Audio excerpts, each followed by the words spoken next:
Let's start building up this awesome beat. First of all, obviously we need a 174 tempo, so something like this. So let's drop a drum rack. Boom. So I'm not sure at the moment if I want to use a sampler or a drum sampler inside a drum rack, but I'll leave it for you. I think I will just go with the sampler. So let's drop the kick, crank up the velocity, and let's use this snare. Okay, so this length for the MIDI clip is fine.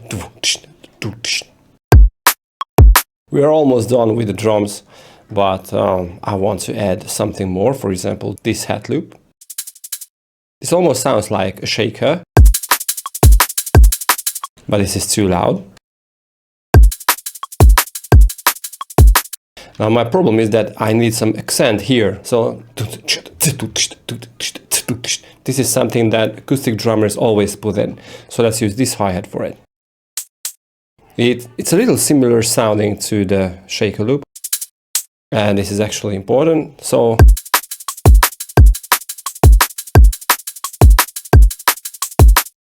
yeah, this almost sounds great.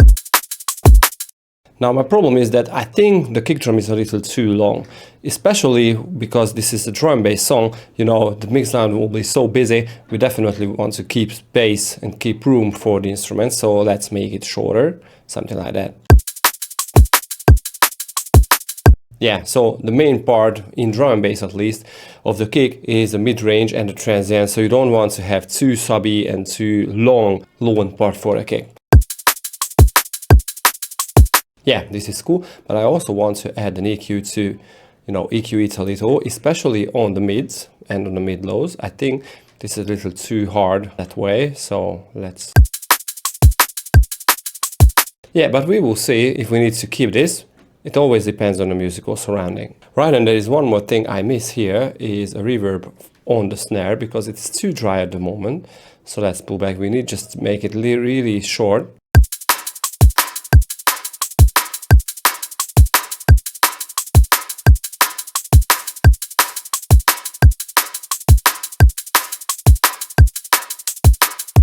And we are done with the instrumental. Let's call this like drums in capital, and let's add a drum bass. I love to use this little plugin on the drum group because it can create some extra fatness to it, especially with the transients.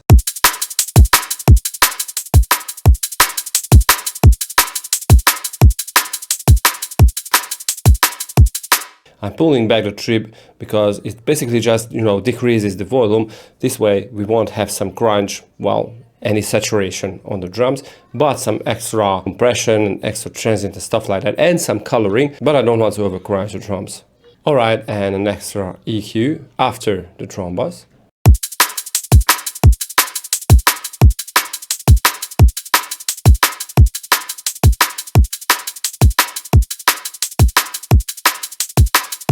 Yeah, I find the subby part a little too much, especially for drum and bass.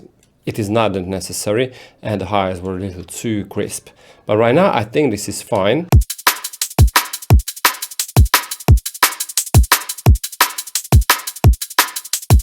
Yeah, and one last thing, a saturator on the drums. This is a lot better than using a limiter, you know, to just avoid digital clipping.